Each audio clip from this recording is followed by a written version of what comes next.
दोस्तों नमस्कार, एक बार फिर से आपका अपने YouTube चैनल में स्वागत है। दोस्तों आज एक ऐसी कंपनी के बारे में बात करने वाले हैं जिसे कि आप देखेंगे कि ये कंपनी 2005 से और 2005 से 18 के बीच में उसी प्राइस के बीच में मूव करती हुई दिखाई पड़ रही है। और इस बॉक्स से निकलने के बाद आप देखिए कि यहाँ पे इसने फिर मूव नहीं किया और इस बॉक्स में जो है कि लगातार बनी रही। और उसके बाद आप देखिए आज 900 के ऊपर प्राइस है। क्या इसमें हमें पॉसिबिलिटी बनती हुई दिखाई पड़ रही है, इसके बारे में बात करेंगे। साथ में बात करेंगे कि इसका बिजनेस मॉडल कैसा है, मैं इस स्टॉक को क्यों लेकर आया हूँ, क्या भविष्य है ये जो बिजनेस कर रही है उसका।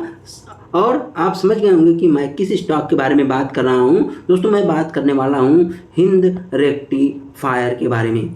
जी हाँ दोस्तों, काफ़ी पुरानी कंपनी है और इससे पता चलता है कि कंपनी का जो मैनेजमेंट है उनको अपने कंपनी के ऊपर काफ़ी अच्छा भरोसा है, काफ़ी ज़्यादा विश्वास है, जिसके कारण कि वो इस कंपनी में अभी भी बने हुए हैं। तो चलिए बिना देरी के वीडियो को शुरू करते हैं। वीडियो को शुरू करने से पहले मैं आपसे स्पष्ट कर दूं कि मैं कोई सेबी रजिस्टर्ड फाइनेंशियल एडवाइजर नहीं हूँ। अगर आपको किसी भी शेयर को खरीदना है, बेचना है, तो आप अपने फाइनेंशियल एडवाइजर या फिर वित्तीय सलाहकार से सलाह मशविरा अवश्य कर लें।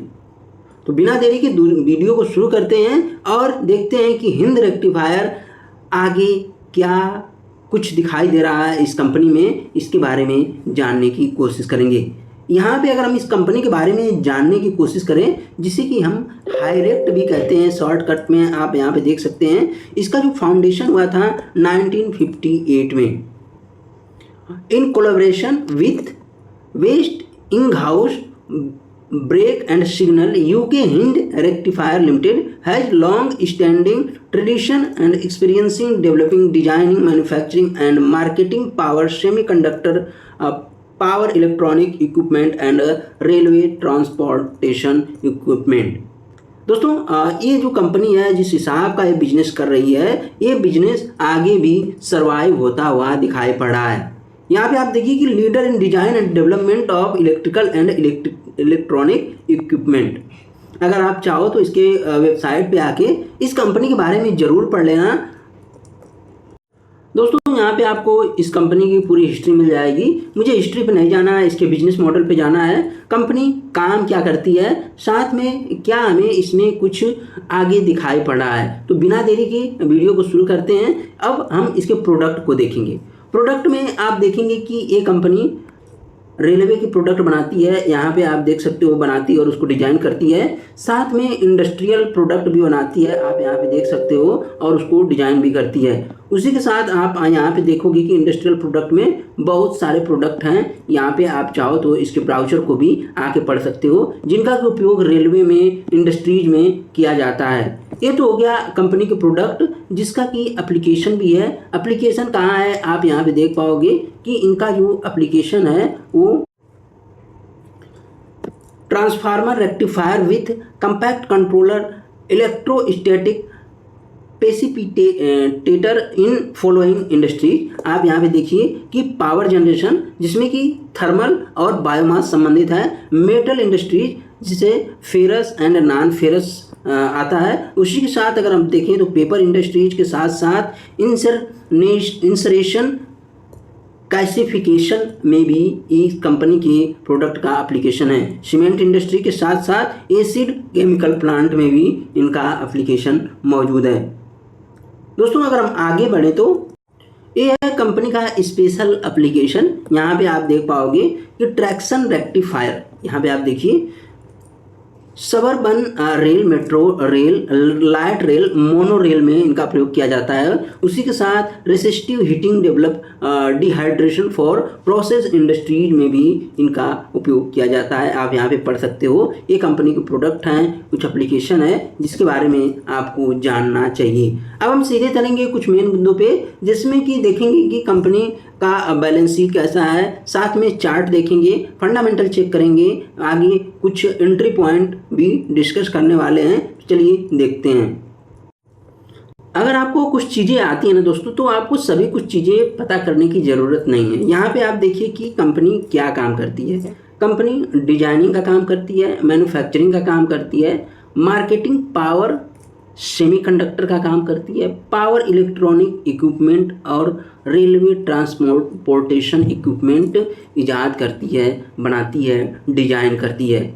यहाँ पे अगर हम मार्केट कैप की बात करें तो 1653 करोड़ का मार्केट कैप है, 964 का प्राइस है, 987 का हाई है, 333 का लो है, 68 का पी है, इंडस्ट्री का पी 78 है, 15 का ROC है, ROE 14 का है, बुक वैल्यू 72 है और इंट्रिंसिक वैल्यू 173 है।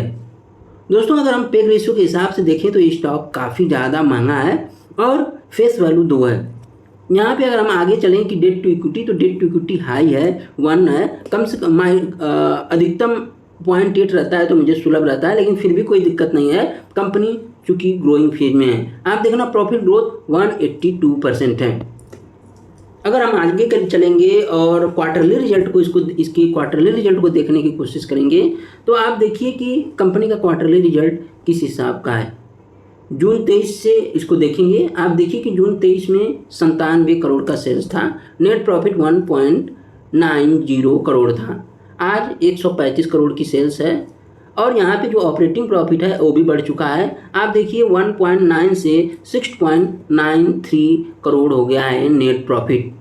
कितने क्वार्टर में, तो आप देख पाओगे 1, 2, 3, 4 क्वार्टर में। ये अब हम ईयरली तौर पे चलेंगे तो यहाँ पे चीज़ें बेहतर समझ में आएगी। यहाँ पे आप देखना, मैं मार्च से बात कर रहा था, मार्च 23 में आप देखिए कि जो नेट प्रॉफिट है माइनस में था, अभी ये प्लस में आ चुका है, एक टर्न अराउंड जैसी स्टोरी बन रही है। दोस्तों अगर हम आगे चलें तो यहाँ पे एक बात नोट करने लायक है कि कंपनी का जो ऑपरेटिंग प्रॉफिट मार्जिन है कभी अप कभी डाउन ऐसे दिखाई पड़ रहा है, ये बात नोट करना। ऐसा नहीं कि कंसिस्टेंस वे में ये ऊपर नहीं जा रहा है, ऐसा नहीं है।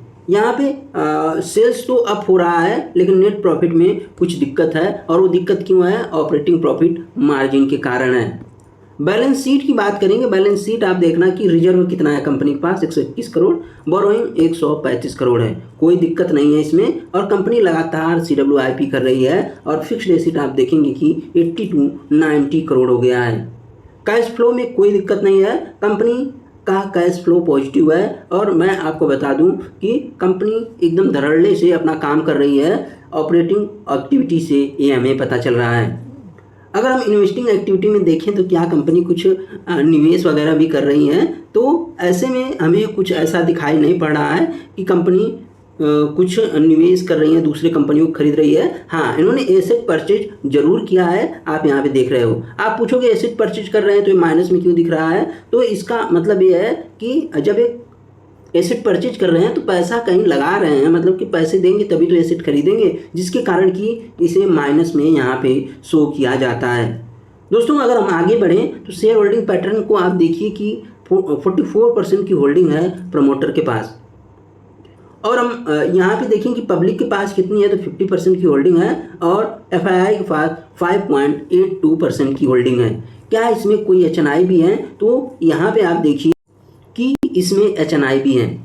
इसमें एक BTR इंडस्ट्रीज है, 14% का इन्होंने स्टेक ले रखा है, आप देख पाओगे, और संजीव दिनेश भाई साहब है 1.23, और यहाँ पे आप देखना कि नीरज बजाज है 1.75, वीना 1.07 के साथ मुकुल महावीर भी हैं, यहाँ पे आप देखिए 1.30% स्टेक के साथ, सुनैना केजरीवाल जी 1.24 और नीरज वाजपेयी 1.05% का स्टेक है। दोस्तों अगर आप मुझसे पूछें कि इस स्टॉक में मुझे क्या लग रहा है, तो मुझे यह स्टॉक अच्छा दिखाई दे रहा है। अगर यहाँ से ऊपर से करेक्शन आता भी है तो जो इसका सपोर्ट प्राइस है वो है 800, आपको यहाँ पे नज़र गड़ा के रखनी चाहिए 800, और मूविंग एवरेज का भी आपको ख्याल रखना चाहिए, 50 मूविंग एवरेज, 100 मूविंग एवरेज, उस पर स्टॉक सपोर्ट लेता है। लेकिन ये फिलहाल में जो इसका एक लेवल है 800, इसके ऊपर यह स्टॉक अच्छा है, ये बात समझ लीजिए। अगर आप इसके ऊपर अगर आप इससे नीचे खरीदे हैं तो बिल्कुल सेफ जोन में है। मुझे नहीं लगता कि 800 से नीचे इस मार्केट में यह शेयर आने वाला है, क्योंकि मार्केट अच्छा चल रहा है। जब भी गिरावट होगी तब एक बार सोचेंगे, लेकिन अभी यह स्टॉक अच्छा है और कोई भी चाहे तो इस प्राइस पे भी इसमें बाइंग कर सकता है। लेकिन ध्यान रहे 800 का स्टॉप लॉस आप जरूर लगा लेना। दोस्तों एक बार हो सकता है कि ये रीटेस्ट करे, क्योंकि ये अभी ऊपर जा रहा है फिर नीचे आए। तो अगर हम मोटा मोटी देखें तो 800 वीकली पे नीचे क्लोज नहीं देना चाहिए। 800 के नीचे क्लोज दिया आप बाहर हो जाइए, बस मैं इतना कहूँगा। लेकिन स्टॉक अच्छा है, ज़बरदस्त है। अगर आप लॉन्ग टर्म होराइजन से किसी नहीं इस स्टॉक को अगर आप बाय कर रहे हैं तो टेंशन की बात नहीं, आप बने रह सकते हैं। तो दोस्तों ये रहा वीडियो हिंद रेक्टिफायर लिमिटेड के बारे में। आपको यह स्टॉक कैसा लगता है? क्या आपने खरीदारी कर रखी है? कुछ छुपे हुए शेयर रहते हैं जो कि आपको पता नहीं चलता और बाद में धमाल करते हैं। मात्र 1500 करोड़ का मार्केट कैप है इस स्टॉक का। अगर आपके पोर्टफोलियो में है तो बेझिझक रहिए। धन्यवाद।